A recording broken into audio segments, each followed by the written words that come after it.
qofka muslimka ama qofka hurdaa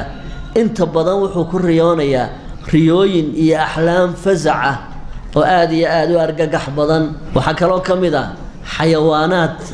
mufras ah oo ku ugaarsanaya ay had iyo jeer weerar kugu haya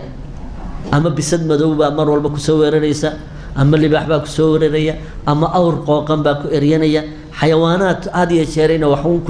ku yeelaan waxa kaloo kamid ah qofka oo ku riyooda